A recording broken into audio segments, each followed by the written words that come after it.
Fáilte Road ar Achan Duine, don podcast Streamlining Diamonds. Coming to you today on this gorgeous day in June. Actually, we're just one day after the summer solstice. So Banach na Greenstad Achan Duine.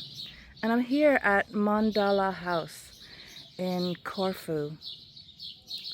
And you can look up where that is later. But I'm here with wonderful Alison Pilling.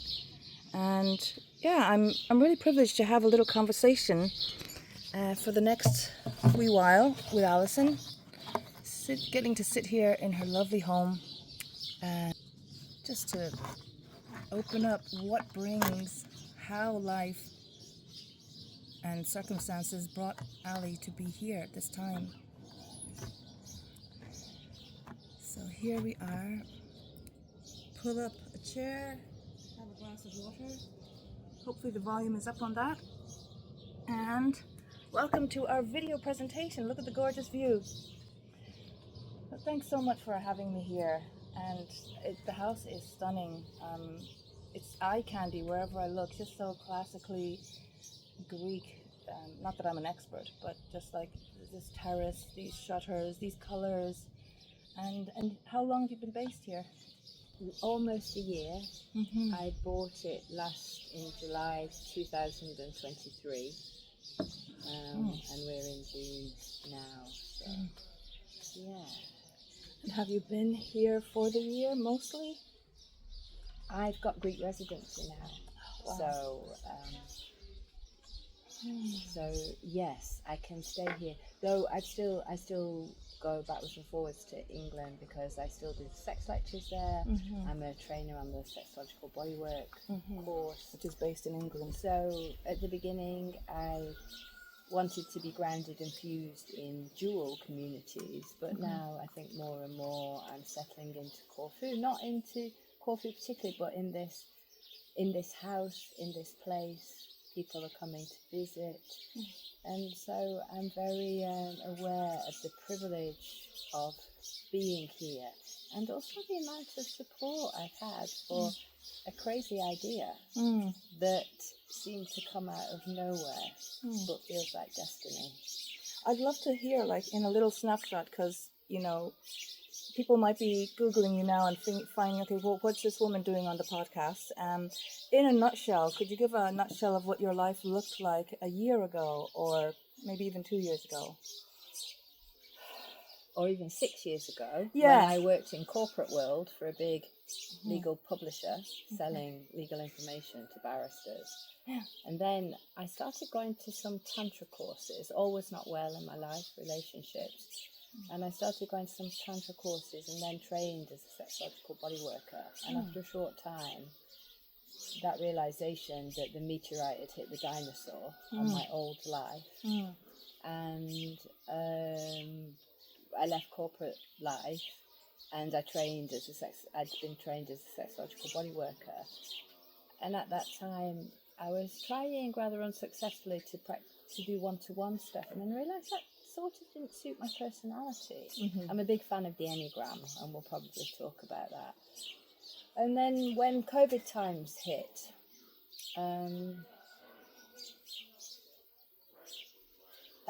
I decided to go on a quest. And so I went off to places that I could stay in for 90 days because of the Brexit regulations. And I lived in Albania and went to an artist residency in Colombia. I was in here. And I've been coming back to Corfu. I came a few years ago for the first time to edit a book and that I wrote that I still haven't published, because I had some friends who were sannyasins, who are Osho's disciples, and they talked about Aurelius. And then I wanted a quiet time to edit a book I'd written. And I just came to Aurelius and then somehow kept coming back. I never dreamed I'd live here. But 2 years ago, I was here for a gathering called Evolve. And then I met the former owner of this, and then in and then in a meditation and I'd been here to do a Kundalini shaking practice. Okay, so And, you were here as a participant at an event. No, I wasn't here. No, I'd just been to this house a Okay. couple of times for an hour at a time. First to do a Kundalini shaking, and then the second time to do a yoga class, because the owner here. But a friend of mine had been staying here, and I remember her posting a photograph and me seeing it, and something in my heart kind of went, I want to stay there, or I want that, this feeling of I want something, which I didn't take much notice of at the time. But then I came to visit. It turned out that the former owner's mum lived in the same village as me in Hebden. Back in England. And so many roads led to here. I feel like writing a second book called The Road to Mandala. Sounds good. But I came a couple of years ago. I went back after I'd been in Corfu, and I heard a voice in a meditation that said, call Sasha. And I phoned her and I said, I'm calling you, and I know your house is for sale. Can we have a conversation? And she just said, your timing is very interesting, because we've got an offer and we're about to start legal proceedings next week. So if you'd like to make us an offer, this is the current offer, and we'd love to hear from you by Friday. And so I'd never been in the rest of the house. I'd just seen the garden and what's now called the olive press. Wow. And I made an offer. I'm quite influenced by this amazing clairvoyant, and I sent her, she said a couple of years earlier, oh, you're in your happy place. And I always had a sense when I was younger that I'd live abroad again when I was older. But I didn't expect it would look like this. And, there were a few obstacles in the quest, because there always are, like my house sale falling through, and then friends gathered, friends lent me bridging loans, and I really just had to, just hold my nerve really, and stay with the tension of this kind of chance I'd been given and longed for. And then the practicals of selling my house in England for less money than originally, and now there's a gap in who I owe money to. But somehow it happened, and every obstacle sorted itself out. It was quite a magical process of me and the former owners all sort of knowing that I was the right person to be the next owner. And even the guy who had made the offer, I knew him anyway. He'd been to stay at my house. I knew him. In England? He'd been to stay. And so he's been to stay since, and I think he's really glad that now he can just come as a visitor again instead of the owner, because I think he sees the challenges of owning an old Greek villa. That I'm not very domesticated, and I certainly don't know how to manage a building, but somehow I'm still here. Amazing. So, I'm just thinking. I know you've mentioned the Enneagram, but I'm just thinking for the rest of us mortals, what inspires me and what makes me long to see more of you is kind of like the fact that, you told me your age this morning, and I thought, okay, so how do you get from, this woman in Hebden Bridge, and already there, I met you as curator of the sex lectures, which was like, wow, a TEDx talk solely dedicated to sexuality and sex, so valuable, so precious, and whatever it sounds like, you really have to experience it. But as my teacher once said, once you're succeeding at something, once you're sitting on the top of the pile, you go on to the next thing, you leave that. And it certainly, for me, from a distance, feels like that's what you did. I didn't know the circumstances around now Mandala House and this crazy tale of synchronicity that brought you here. It certainly sounds like all the winds of change were blessing you with, all the positivity. But I'm wondering, what was the jump that made you, what was the biggest step you had to make? Was it deciding that you were going to make an offer? Or was it deciding that you were going to go through and start moving? What was the biggest jump?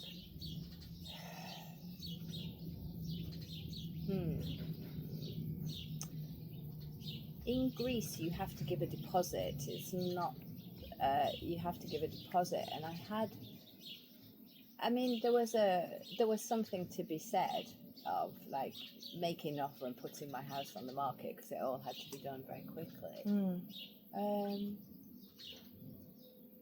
Would you say the timing kind of like was nudging you along so that you kind of didn't have a choice? It was really like now or never, every step along? I always knew I'd want to live abroad, and it's always a combination of factors. I mean, I love this place from the first moment I walked into it. You know, the view that we can see, and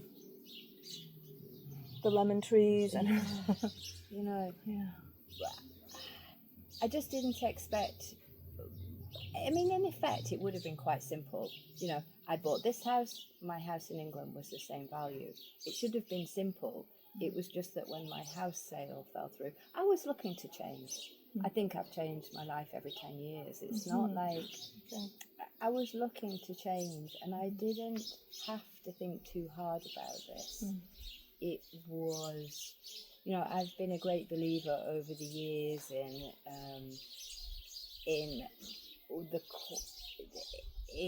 taking, you know, going on courses and really listening to what I'm learning. I mean, some things don't have resonance, you know, some things that haven't really affected me, but the things that have, of human design and the Enneagram and the knowing what I'm capable of. The sex lectures is, again, that was a meditation, and I think I used to be just a busy experience gatherer, but learning to listen and trust the inner voice when it speaks so clearly of the sex lectures or call Sasha. I'm more clairaudient than clairvoyant.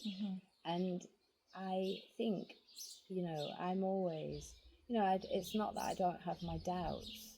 I've spent my life swimming in an ocean of doubt, but I'm beginning to trust it when I hear, because it's quite rare that I would hear words so clearly, and the sex lectures came out of a meditation as well. So I think trust, you know, I love the Osho tarot card deck, and the trust card is about taking the leap of faith and not knowing whether the net will catch you. And a friend once said to me, trust is a decision. It doesn't rest on another person. And there's a book by David Rico called Daring to Trust that's about trusting yourself, trusting other people, and sometimes they might let you down. Trusting the circumstances of life and trusting the universe. And at the time, I was just willing to trust. I mean, it's not like I still don't expect a big spiritual slap in the face for getting above myself sometimes, but I felt very,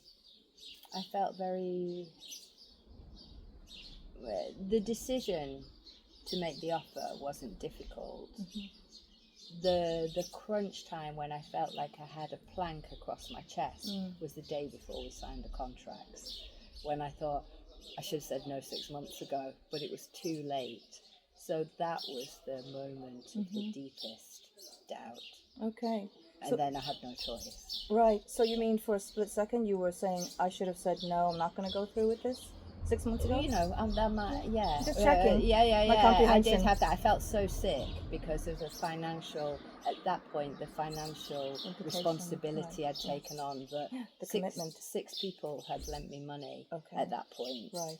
And I still hadn't sold my house 6 months later. So that was the bit that, I found myself frowning now. That was when I had to be really. I mean, mostly I like taking risks. You know, everybody talks about safety. I want to talk about taking the right risk to take that are not outside your comfort zone, but they're like exciting risks, growth risks. Yeah, and there's a thing about. I was listening to a talk about human design, about generators, and it said it's when you decide to acknowledge leadership, which is something I've tried to avoid because to me leadership equals responsibility. But actually,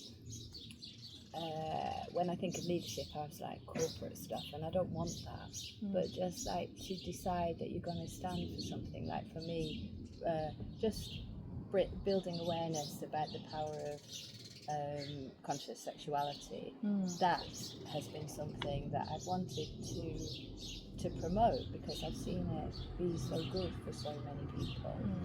So I think the more small risks we take, the more confident we can become in our thinking processes. Because a few years ago, when I was in a mess, I realised I didn't trust myself. I realised I didn't trust, people had let me down, but it wasn't them, it was me that, in Wheel of Consentence, had over-allowed. Right. And so building trust in myself, again. Yeah, like and that muscle. Yeah, and my own limits, and my own,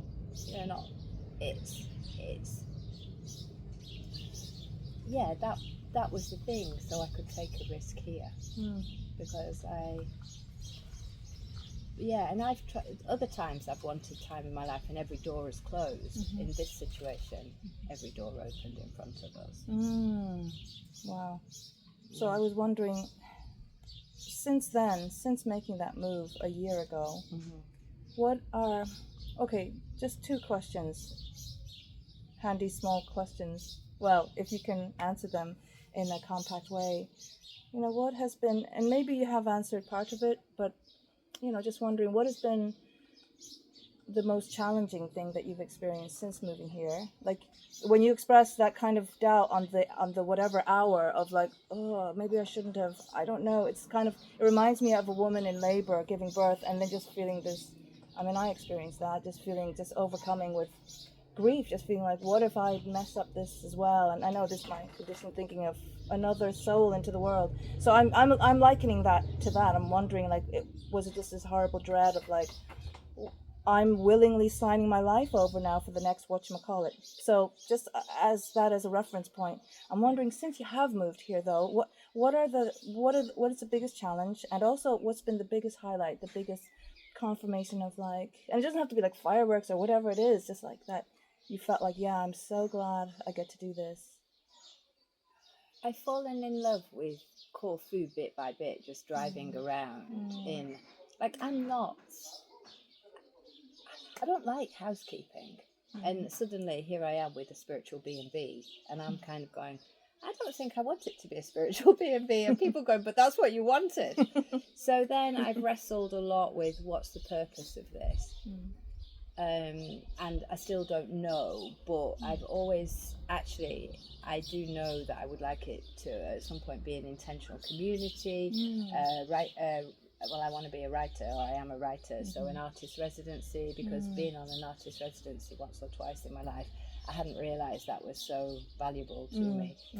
And then a refuge for people who are doing our kind of work in the world and need a place to come and rest. I've got friends who reliably channel guides, and they say, this place is for rest, for you and your friends. And so I see that this place I don't have to decide what it's going to be.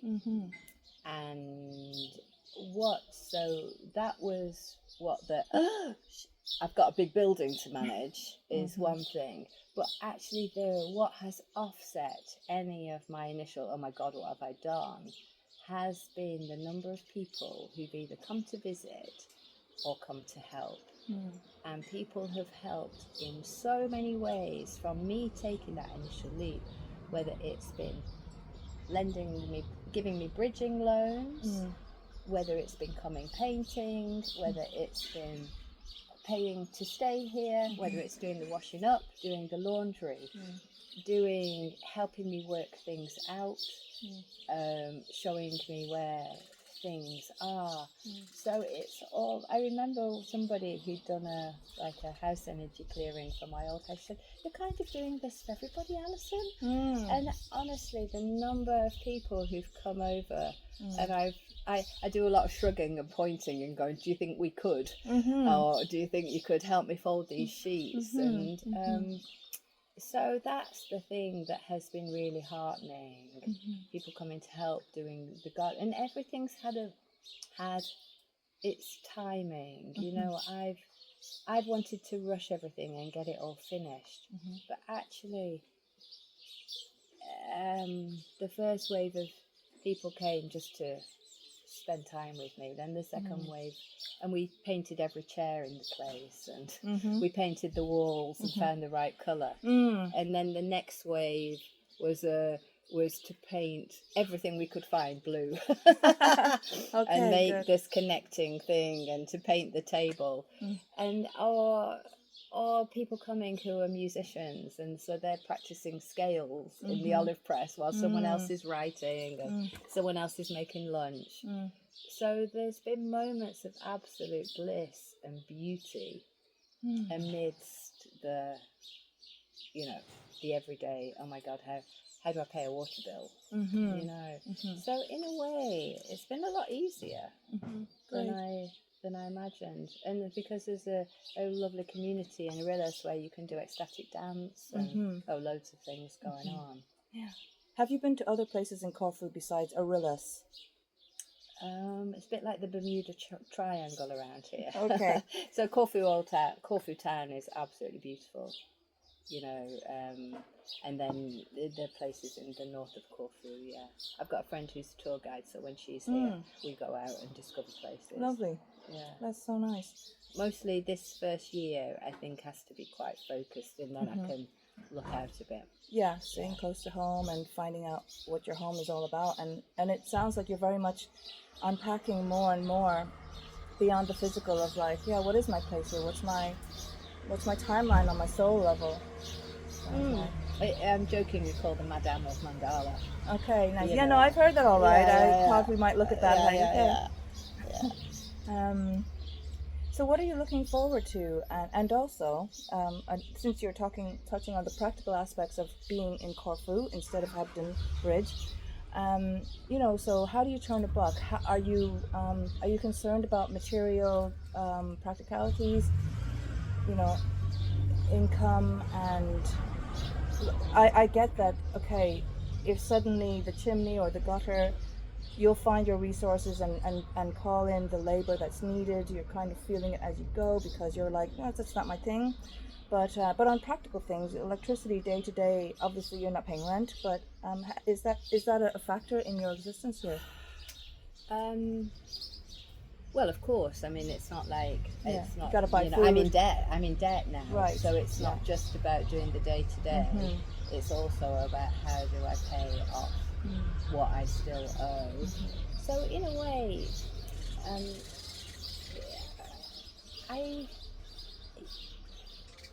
if it's okay to ask. Yeah. No, it's okay.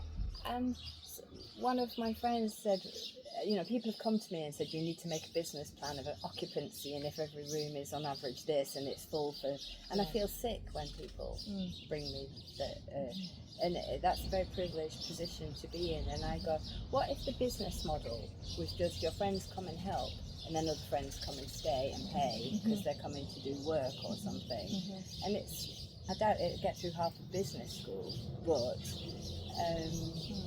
what if that was true? What if I could make a writer's residency? What if I could? You know, there's enough rooms here so that there's a scale of affordability. And I'm 61 next year. You know, there's a little, probably one of the pensions that is a pittance will, or not a pittance, actually will be a bit of a lump sum, will help pay off a bit more debt. So I think I just have to upcycle, I have to repaint what's here, not, you know, the amount of new, I haven't bought very much new stuff, you know, a few new rugs and a few new glasses, but I haven't had to buy a load of new things. And I've over the years, you know, like curtains from my old house have been made into silk cushions here and all that kind of thing. So I think I've really tried to reduce, once the eye-watering lawyers' fees were paid, then I've just had to be more careful about what I spend, and then, you know, have enough paying guests. Okay. But mostly it's friends of, you know, friends that are coming, and friends, and that life is long. Everybody says life is short, but say I'm going to live here for a decade. When I take the long view, it'll be all right. And so to stay in that sense of spaciousness instead of contract around, oh my God, I still owe all this money. So what I'm hearing is you're aware of those kinds of material pulls on you, and yet you're also choosing to trust, and also, you know, the way your life has been organized. You know, there is a magnetism there. People are coming. They haven't left you to it on your own, and I really sense, I really hear a trust there, and also, you know, you have a few, I don't know, irons in the fire, like, you know, you're writing. And whatever, all those years curating the sex lectures, you know I can only imagine that's like, okay, well, that was then, and this is now, and it may figure into the future. I'm just projecting now, pure projection. That you're not close to anything, but at the same time you're refusing to, and you're even being led by your physical response of like, that doesn't feel like the right kind of way for me right now. Like, I've pressed pause on the sex lectures, but just because I've got a book that I want to pitch, and so that needs a bit of my attention, because that feels, sometimes, I mean, I'm not alone in being somebody who's kind of working 3 or 4 jobs at once, but I feel like there's a book in me, and if at least one tentacle doesn't get unhooked, there's a little treasure chest that will fall out. So pausing the sex lectures for 6 months, and then picking it up again, and then still, you know, I still have a job with sexological bodywork, and I don't know, I'm a great planner, you know. Before I would always be a great plan. Working with the Enneagram and human design have helped me just to respond to what's needed. You know, this Ikigai model. What does the world need? this what model? Ikigai. Is that how you say Oh, it? Ikigai. The So Japanese. what are you good at? What does the world need? What can you get paid for? And what do you enjoy? And so narrowing, you know, it's not helpful when people say you could do anything, in my view. What's been really useful for me is to stop having so many possibilities and distractions, and try to narrow my interest down to 3 or 4 things that at least there's half a chance that there's enough attention and time to do well enough. And when I'm too stretched, I can't do that. So just to I don't know, for the next 3 or 4 months, to understand that this can be mostly full. This Mandala house. Yeah, Mandala house. Great. This can be mostly full, but even the house needs to breathe. And then I can, you know, go back to England for a short while this summer. It depends though, because, you know, I might end up changing beds and cleaning. Who knows? I mean, I don't really know, because although there's, you know, I've got to, in a way, I'm quite practical. You know, I'm not some cosmic stardust baby. I'm really, there's a practicality to this, that although I would love to go off into my creativity and paint again and write some more, there's a lived reality of, I love that expression, dealing with the crocodiles nearest the boat. Okay. And at the moment, at the moment, I'm really, the crocodiles nearest the boat mean that priorities. I mean, they're beautiful crocodiles. Don't get me wrong. Yeah, absolutely. So let me just look at the time. We've done 29 minutes apparently. Feels like we've done loads. There's 2 questions. I was thinking we have to wrap this up now. And the 2 questions were, we've just had an amazing Evolve the Journey week. My first time, but you're a veteran, right? You're an alumnus of this. So, and I believe that maybe being on Evolve the Journey or being a part of the co-creative team has played its part for you to be now based here in Mandala. But I was wondering, you know, what are you looking forward to for this next 12 months, you know, well, maybe 24 months. And the other question was, what insight or what tips, not in any, as we're on the groove of like, maybe not necessarily in any practical way, but maybe what tips would you give somebody who's listening or watching and saying, wow, Ali is speaking my heart, this is what I've been trying to make happen for myself for the past 10 years, or what am I not getting? And obviously you can't answer to everybody, but what comes to you? That's just the second question I'm wondering. But for you, what does the next year look like for Ali? I just did on Evolve on Monday, we did a pleasure dinner, and the focus that I brought to it was pleasure is enough. And I always used to sort of try to quell my pleasure-seeking side, but to trust if I'm enjoying it, it's a good thing. Not in a really hedonistic way, but to trust as a generator what would give me interest, excitement. So in the next 12 months, actually, I have this book, so I would like to meet an agent. So that's the first thing. And although I think that there's a process to be gone through there, how hard or easy it is, that's up to me, but at least it needs my attention. So that's one of the things. Am I looking forward to it? I don't know if I'm looking forward to it, but I want to do it. That's the next thing. And then it's nice to be asked actually about 12 months. This last month I have done a few things, like go to Taboo Fest in Berlin, and then the sexological bodywork training, and there was something else. It's a mixture of things, and actually the next few weeks what I'm really looking for is just living.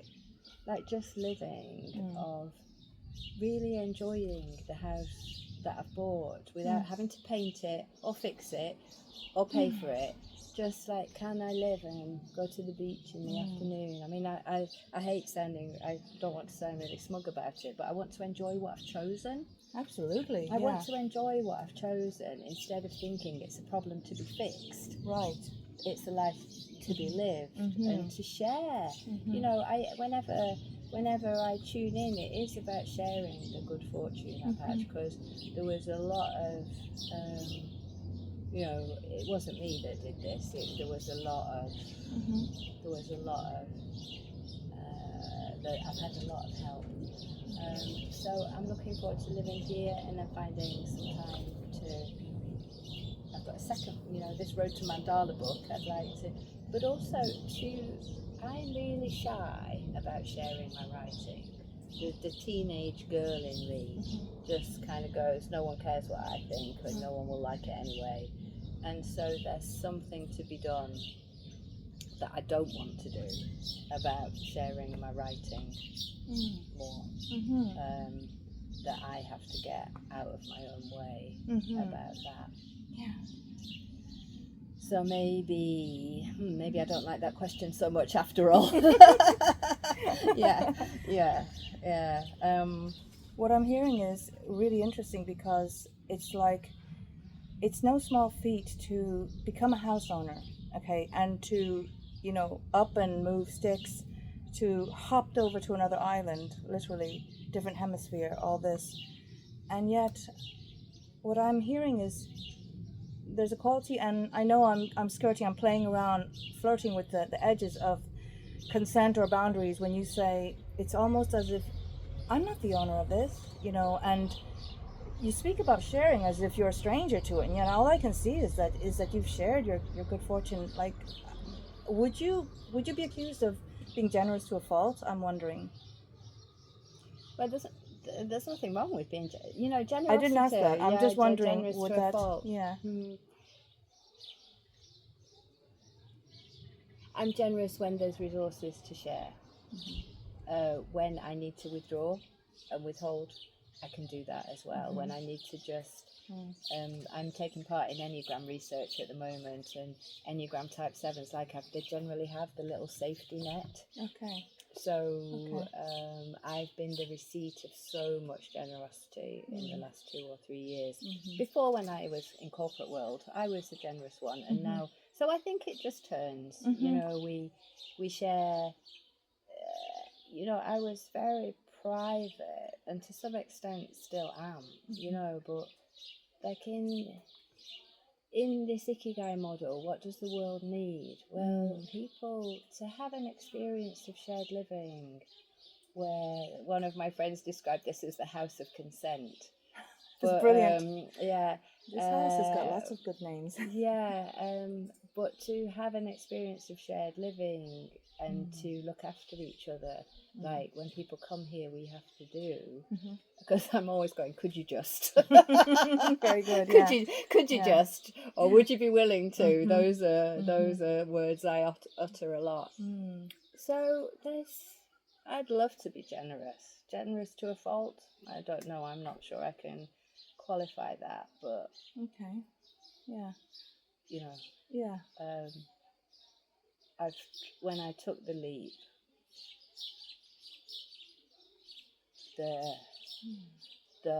it could have been seen as a really self-indulgent risk, and I'm very aware of the privilege of that. But actually, the support and help I've received, I'm just so grateful. Great, yeah. So grateful. Has that blown that idea out of the water, like that it was self-indulgent, or has it not reconfirmed that was a good decision? Yeah. Great. Yeah, there's a thing about self-reliance, right? I have to do this on my own, and there's these things that I keep referring back to the Enneagram just because it's been so influential on me. But there's the missing childhood messages, and one of them is the thing you never got when you were younger is you'll be taken care of. And so when I think about this situation, it's like whatever the universe laughing at me going, we told you. And there's a sort of sweetness and and humility to that, realizing that it wasn't that I had my ladder up against the wrong wall. It was just in the wrong foundations all along about how much love there is, how much support there is. Whereas I was a very self-reliant lone wolf for much of my life. Very private, quite secretive. Does it feel like this chapter now, this next room that you're moving into for the next 10 years, is this a reversal of that nature? Yeah, I think so. I mean, I used to live alone in Hebden Bridge, so I think the great art now is about how to find time for my own creativity when being with other people. Yeah. And so that's that thing, isn't it? Having discovered, I mean, okay, lockdown had a lot against it, but to discover spaciousness of myself and my energy body in lockdown, and to discover when I was writing my book, initially in Bali 5 or 6 years ago, to discover that spaciousness in myself, to let words fall in. It's a thing I long to get back to, and then I got and how do you do that with collective living? So I think that's the paradox to be explored now, of seeing that connection and experiences of shared living where we trust and nurture and look after each other, plus finding enough alone time to foster creativity, individuality, and have the time to reflect and say wise things or write wise things. Sounds like you're on the mark again, like how many years ago with the sex lectures, but I imagine maybe it's just a projection, but it feels like a lot of people are privileged to be in the position of choosing their reality, choosing the flavor. I would like to live in a more community way or sustainable collective way, and then that question, it's such a jewel. How do I cultivate now? I've thrown off the lone wolf pelt now, but how do I reconcile my new community self with my own need to nourish myself, my own needs, and to have that precious nourishing alone time? Is that something you're concerned with at all? I mean, are you worried that the writer who I don't know what she has to say, but the writer in me, who doesn't want to sneak writing in at half an hour a day, you know, if I want to write another book, that's a lot of hours of just like the time when I was on my own in a country that was 8 hours ahead and I couldn't talk to my friends, I couldn't be distracted. My God, I saw a side of myself that I'd never seen, that could write, that could hold together a long. I used to teach academic writing in another previous incarnation, and so writing non-fiction that's dealing with long pieces of stuff. Though this week it evolved interestingly when one of the things that my imagination showed me, it said, create beauty in paragraphs. And that's a nugget worth loads for any other writers now. Yeah, beautiful. Create beauty in paragraphs. I mean, I've been, you know, I can have good ideas. I'm not very good at the practicals of business. You know, I've never even made a mailing list or any of that kind of stuff in the last few years. Good to hear. But yeah, I don't know what the next steps are, but my lived experiences, they reveal themselves when the time is right. And so the last year has been like sorting out structural things and financial and all that kind of thing. And now maybe the conditions are stable enough. And more trust is, just to trust the conditions of the life, that people will want to come and they will want to come and work here or write here or rest here. And I mean, I love it. You know, I love it. Someone once said it's your inner masculine that loves the house. You know, it's very warm and welcoming. Actually, you know, exciting. It's your your inner woman that's written the book, and don't hand it over to the inner man, because he'll just throw it and go and have a drink. Yeah. You know, so give it back to her. And she's the one who's organised and elegant and has the determination to see something through. So all the time it's dancing. I mean, it's not like I really love those dualities of now of masculine and feminine or anything. But understanding of these qualities, there's a time for expansion, and then there's a time for getting organised and, you know, being focusing and doing and focusing, because I can be as distracted as anybody. You know, if it was up to me, I'd have coffee in the morning and Campari at sunset, and I probably wouldn't do very much in the middle. Oh, I don't know. Yeah, I see a lot of energy, that you have a lot of energy, and you translated. I'm not learned on the Enneagram, but astrologically I'm thinking like Capricorn or Virgo or something, you know.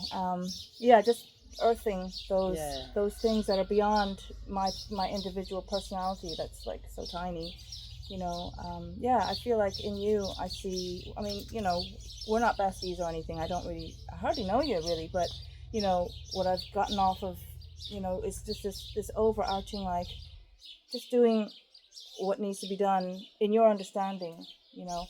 And when the sex lectures came about, it's like, oh, what a great idea, whoever thought of that, you know. It's like TEDx, but in this realm, this big white elephant that, you know, every child goes through and then grows up to be an adult with magnified issues perhaps and questions that sometimes never answered, you know. Which segues into the next question. Yeah, someone once, I like, if you can sort out your sex life, you can sort out quite a lot of things. And I have to say, I'm very grateful for my 10 years of exploring all the different realms of conscious sexuality, of the awareness of both possibility and shadow. You know, because I think in a way the part of me that gets stuff done has come out of understanding that the power I thought in others was actually in me. And so this exploration of power and pleasure has been very grounding in a way of understanding where I'm awful, as well as what things I'm good at.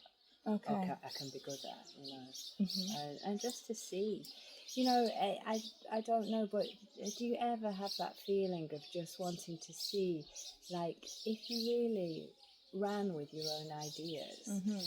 Because I have loads of ideas, you know, I have 50 ideas before breakfast, but like, if I really trusted myself to create something really beautiful without putting limits on it, without the voice that goes, oh, you can't do that, or that's ridiculous, you can't possibly put a roof on the olive press, or whatever.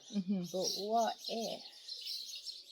if I could just follow my ideas through to fruition?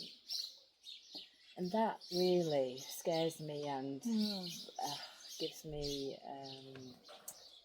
okay, let's try it. But shall we try it? Shall we try it? You know, and that's the voice inside me going, well, let's try it then. And what's, you know, okay, people might say no, or they might not want to help, but we could just, let's just try it anyway. And I'm really, but let's just try it anyway. Can we just try it anyway? Yeah. I think a while ago you asked for tips, and maybe that's it. Can we just try it anyway? Whether that's about sexuality or creativity, which are the two things that fascinate me. Maybe can we just see what it's like and have a go? Right. Or even changing my whole life circumstance and environment.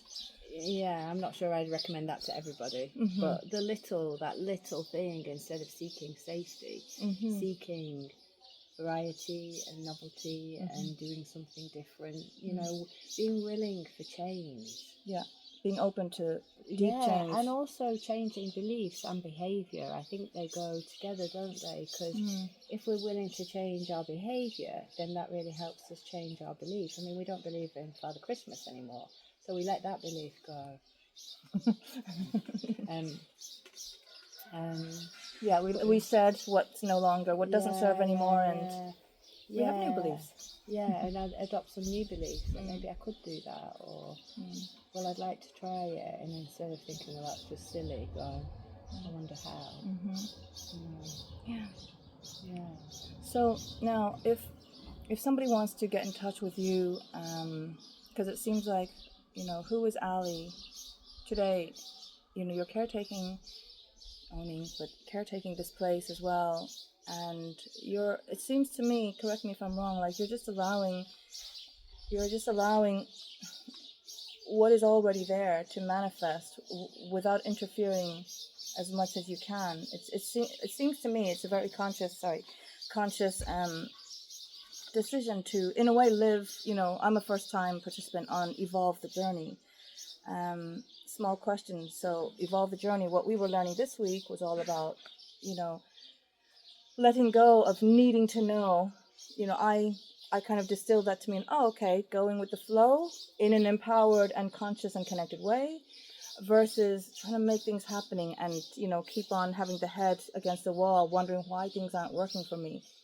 And even though myself personally, I'm no stranger to that dynamic and feeling like I think I've got a good balance of it, nonetheless, this week was a beautiful amplification of the idea of, hey, this might be worth, you know, putting aside a week in the year, you know, for other people of like mind and heart to join on this.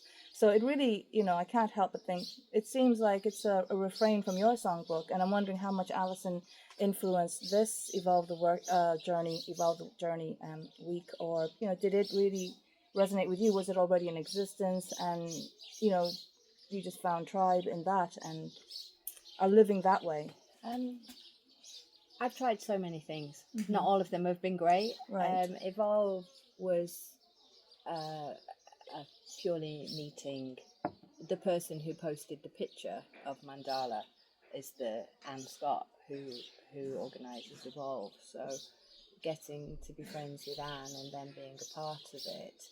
I think I lived with Anne in Italy. She's been my coach for a couple of years. Oh, okay. And so in a way, living with somebody who taught me how to hold the vision and the tension, which is the gap between what you'd love and what you have. And then, you know, of course we have to let go of things when they're not going to work out, when their time has come. But sometimes just you know, one day we'll have T-shirts at Mandala with all the phrases that have become useful over time, and it's like hold the creative tension, Great. or it'll be all right probably. Mm-hmm. You know, little things like that. So so I've been part of Evolve from the beginning, and each year found something new, because fundamentally it's about what our heart wants to create next, however small that voice is, and then beginning to get behind what our hearts want. And you know, when I was in corporate world, living a life from my heart wasn't even a thing. You know, I'm really, you know, like a life of the mind. Yeah. So following and trusting that it's okay to follow my heart, it's a beautiful process. It's quite a soft process, and as you say, not knowing the how and what and when, but just knowing that you want, that you, I mean, in some ways it really chimes with the stuff we do in sexological bodywork. And there's an amazing book called The Pleasure Gap by Catherine Rowland, and she talks about it's about women and sexuality, and quite a lot of time, you know, stuff is imposed on us that people want us to like what they want to give us, Right. whereas, and that can cause a big gap in why don't I have that? Why don't I have that? What's wrong with me? Yeah. And at the end of the first part of the book, The Pleasure Gap, I remember with chills up my spine, she said the first inkling is to hear the voice that says, I want that. I don't know if you've seen Leo Grand, that amazing film with Emma Thompson in it, but there's a point in the film where she says, you can see, she says, may I touch your arm? Because it's the first time she's wanted something for herself. And that feeling of desire, which is so buried under all the things we think we're supposed to want, or that other people want us to want. And I think when I first, you know, to come full circle, when I saw that picture of this house the first time, my heart must have thought, I want that, or I recognise that. Maybe it was I recognised that from something that was that has become, you know, that little symbol of my heart reaching for something. It's more significant than I realised at the time. Quite a vulnerable place to be.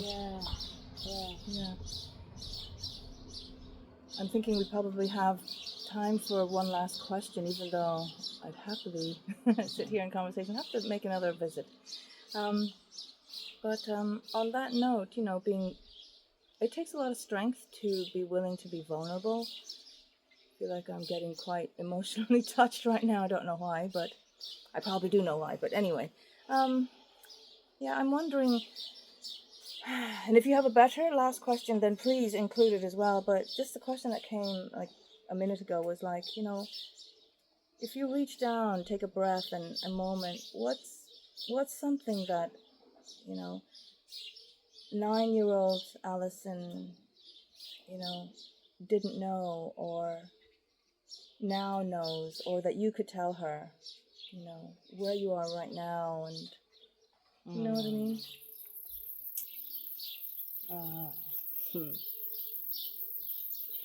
When I was 9, I was this very studious little girl who was always top of the class. People thought I was deaf because I didn't really speak. I spent all my time reading. And I think there's a lot of stuff in embodiment and spirituality world where the mind is a bad thing. And so I probably undervalued the intelligence. And I suppose my 9-year-old would,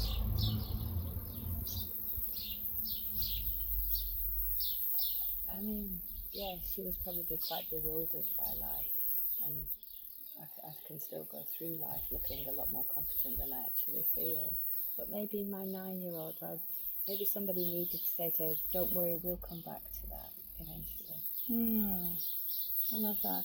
We'll come back to that. Don't worry. Yeah.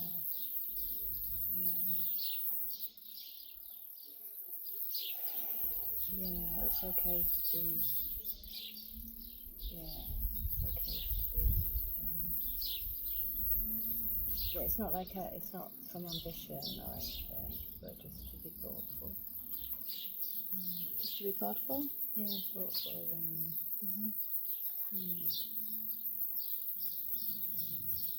Sorry, who's being thoughtful? To be quiet and thoughtful, because I think in a way when we develop we realise that we think that's not acceptable in the world, so I learned to be much more outgoing. Right. You know, my personality developed to become more, to be acceptable. less that quiet, that quiet studious child, and much more engaged with the world and much more outward seeking. And so actually it would be really nice to hear, we're going back to that now. Like coming full circle. Yeah, maybe. Yeah. Thank you so much for our conversation today. Thank you for, this wonderful visit and, this exciting next. I mean, God, if this is what 60 looks like, bring it on. You know,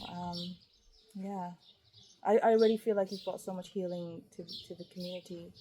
You know, all the reverberations and the ripples sorry, I keep going back to the sex lectures, but anyway. Sex lectures was a great idea. Yeah, you know, and now this next step, I wonder, is it related to this little girl that, what I got was like, hopefully not true for you, but what I just felt then was like, it's almost like being taught that it's not okay to be silent, mysterious, and alone. You know, it's like, that can't be right. You have to be with all of us, otherwise you're not okay. Yeah. And I really, you know, I've written a book. I read that.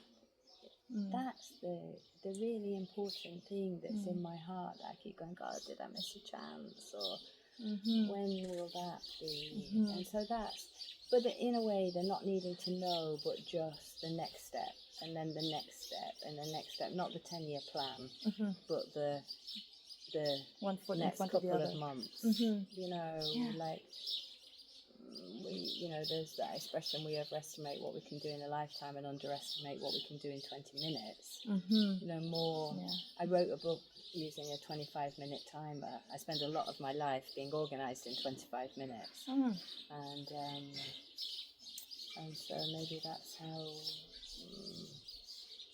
You know, there's some enjoyment. We'll go to the beach in a few minutes, and also to not forget that bit. Yeah, thank you for your perceptive questions. Well, they're coming out from the two of us. I did have an ending question, and I'm feeling like, is it cerebral? I could trot it out, and I can edit it out if it falls flat. But the question was, right now, it might change next week or next year, but you know, God forbid, if you were no longer in earthly form, you know, how would you like to be remembered? Like, what's the most important thing to know about you? I actually don't. Crap question, right? No, it's not a crap question. You know, it's the legacy question, isn't it? I don't know. Change is possible, maybe. Change is possible. That's in human design, that's my right. You know, that's the gift. Change. You know, and yet for some people, change isn't very attractive. But for me, change, awareness, change, those two things have been really. Yeah, I don't really think so much about.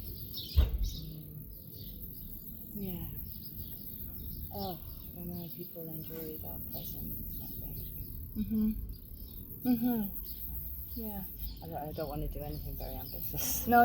No, actually, really, what I want is people read my book. Right. Yeah. There we go. Edit that last question out. Yeah. Great. Yeah. Okay. Fantastic. Okay. Thanks again, and may we be alive and thriving this time next year. Yes. Yeah. Yeah. Evcharisto, I think that's what they say around here, is it? Yeah, Evcharisto, thank you. Yeah, thank you. Look forward to our next meeting now. Thanks for joining us, and Yeah, I feel very tempted to bring you on a tour of the olive press room, or I might put some pictures at the end. Shall we do it now? Okay. Wow, another day in paradise. Slowly I'm going to be leaving though. Such a privilege to get it's kind of like an inside track, you know, with a newly adopted daughter of Corfu. So, here we go. Just act as if we're not here. So this place, I'm warning you now, I won't be able to do it justice with this, but here we go. For what it's worth, I'm going to reverse this. And this is a place, let me step back a bit, that is called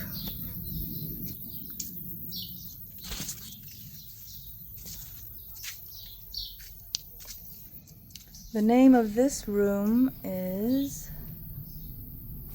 The Olive Press. the Olive Press. And we can see evidence of why that is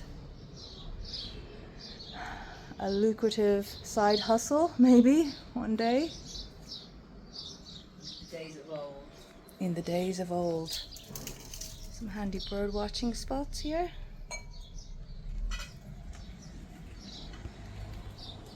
We have some state-of-the-art roofing in place as well.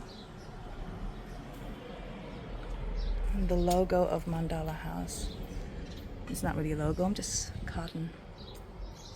I'm gonna zoom up so. And this is my office, my outdoor office. Or my indoor office.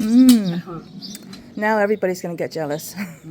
I love just the table alone. This wood is magnificent. And this pink book, is this like a diary of sorts? This is Being part nosy. of the thing of holding the vision is to do a daily choices practice. Okay. And so this is my daily choices book. Beautiful. Yeah. And look at this for a view. Oh my gosh. I can't believe my luck. Really. What a blessing.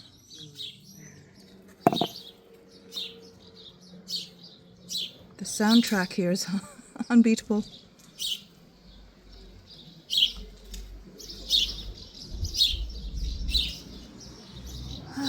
So we are in the northwest of Corfu, a place called Arillis. It's probably not my best Greek accent now. And I think the street is just below. Lemon trees.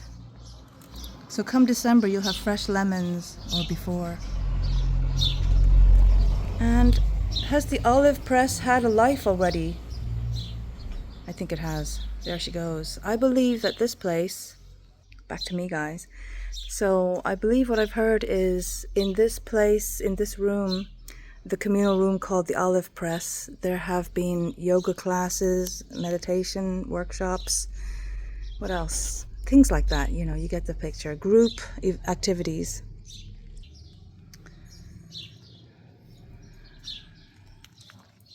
Yeah, a beautiful place to rest your weary soul for a bit. It's very sweet. Some mighty candle holder. Look at the state of the candles.